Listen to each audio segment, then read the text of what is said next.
नमस्कार दोस्तों, स्वागत है आपका हमारी कहानी की दुनिया में।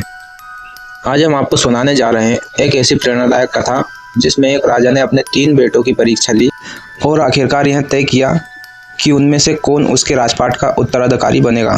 लेकिन यह फैसला किसी साधारण परीक्षा से नहीं बल्कि बुद्धि, धैर्य और समझदारी की कसौटी से हुआ।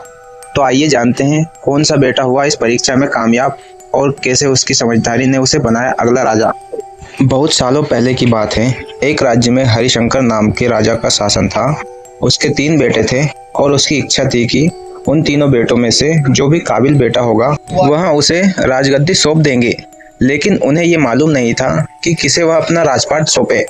एक दिन राजा ने कुछ सोचा और अपने तीनों बेटों को अपने पास बुलाया और कहा, आज मैं तुम सबसे एक प्रश्न पूछूंगा जिसका तुम्हें उत्तर देना है।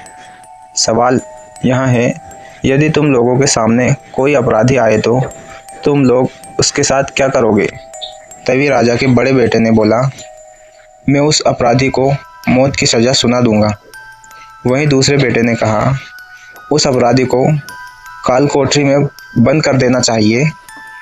तभी तीसरा बेटा बोला, पिताजी, हमें उसे सज़ा देने से पहले ये पता लगाना चाहिए कि उसने सच में अपराध किया है या नहीं।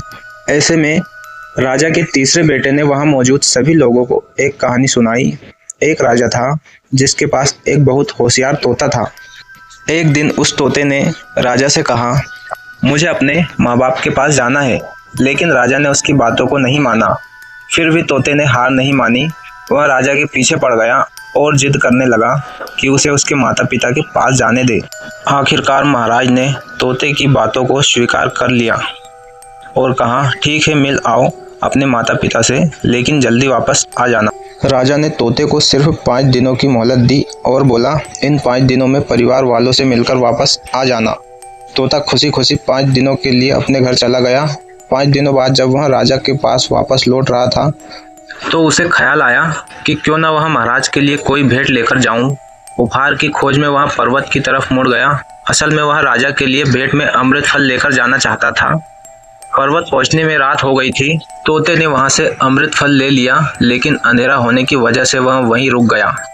रात में जब तोता सो रहा था तभी वहां पर एक सांप आया और वह राजा वाला अमृत फल खाने लगा। सांप ने फल को खाया, इस वजह से उस फल में जहर फैल गया था। लेकिन तोते को इस बात का बिल्कुल भी अंदाजा नहीं था। अगले दिन जब तोता उठा तो वह उसी फल को लेकर महल की ओर बढ़ गया। महल पहुंचते ही तोता राजा के पास पहुंचा और बोला, महाराज, मैं आपके लिए अमृत फल लाया हूँ। यदि आप इस फल को खाएंगे तो हमेशा के लिए अमर हो जाएंगे। ये सुनकर राजा बहुत खुश हुए। उन्होंने तुरंत अमृत फल को मांगा। ऐसे में राजा के मंत्री ने उन्हें टोकते हुए पूछा, थोड़ा रुकिए महाराज, आप ये फल बिना जांच के कैसे खा सकते हैं? एक बार सुनिश्चित तो कर लीजिए कि तोता द्वारा लाया गया ये अमृत फल सही है या नहीं। राजा को मंत्री की बात सही लगी और उसने उस फल को तुरंत एक कुत्ते को खिलाने का आदेश दिया। उसके बाद फल का एक टुकड़ा कुत्ते को खिलाया गया। फल खाने के बाद कुत्ता मर जाता है। ये देखने के बाद राजा को बहुत गुस्सा आता है। राजा ने गुस्से में तोते के सिर को काट दिया और फल को फेंक दिया। ऐसे में सालों बीत गए और जहाँ फल फेंका गया था वहाँ एक पौधा निकल आया। राजा को लगने लगा कि ये उस जहरीले फल का पौधा है, इसलिए उसके फल को ना खाने का आदेश दिया। कुछ समय बाद एक बूढ़ा आदमी उस पेड़ की छाया में थोड़ा आराम करने के लिए रुका। उसको भूख लगी थी और उसने पेड़ से फल तोड़कर खा लिया। उस फल को खाने के बाद वह बूढ़ा आदमी एक जवान व्यक्ति में बदल गया था। राजा ने जब ये देखा तो उसे हैरानी हुई। उसे समझ में आ गया कि वह फल जहरीला नहीं था। उनसे बहुत बड़ा गुनाह हो गया। उन्होंने बिना सोच विचार के बेचारे तोते को मार दिया। इस बात का राजा को बहुत पछतावा हो रहा था। इसकी वजह से वह मन ही मन में बहुत अफसोस जताने लगे। इसके बाद राजा के तीसरे बेटे की कहानी खत्म हो गई। इस कहानी के खत्म होने के बाद राजा हरिशंकर ने अपने तीसरे बेटे को अपना सारा राजपाट सौंप दिया और अपना उत्तराधिकारी घोषित कर दिया। इसके बाद राज्य में जश्न मनाया गया। राजा और तोता की कहानी से सीख। राजा और तोता की इस कहानी से हमें ये सीख मिलती है कि हमें कभी भी बिना सोचे समझे किसी को सज़ा नहीं देनी चाहिए, क्योंकि कभी कभी गुस्से में लिया गया फैसला गलत भी हो सकता है। यह कहानी राजा रानी की कहानियों के अंतर्गत आती है। जिसमें यही बताया गया है कि कभी भी कोई निर्णय लेने से पहले उस विषय से जुड़ी जानकारी ले लेनी चाहिए, वरना बाद में पछतावा करने से कुछ हासिल नहीं होता। राजा और तोता की नैतिक कहानी क्या है? राजा और तोता की नैतिक कहानी ये है कि हमें किसी को अहम जिम्मेदारी देने से उस इंसान की काबिलियत को जरूर जांचना चाहिए और उसके बाद ही कोई भरोसेमंद काम उन्हें सौंपना चाहिए। हमें किसी को सजा देने से पहले जांचना क्यों चाहिए?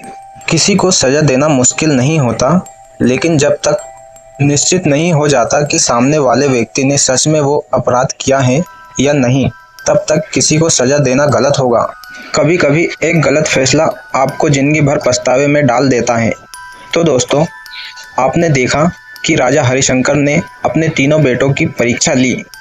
जहां बड़े बेटे ने जल्दीबाजी में कठोर सजा सुनाई और दूसरे बेटे ने बिना सोचे कैद की बात कही, वहीं तीसरे बेटे ने समझदारी दिखाई और न्यायपूर्वक जांच की आवश्यकता बताई। यही समझदारी और धैर्य उसे उत्तराधिकारी बनाने का कारण बनी।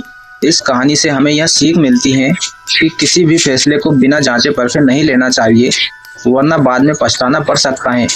उम्मीद है आपको यह कहानी पसंद आई होगी। ऐसी ही और प्रेरणादायक कहानियों के लिए हमारे इस चैनल को अभी सब्सक्राइब करें और हमारे साथ जुड़े रहिए। धन्यवाद।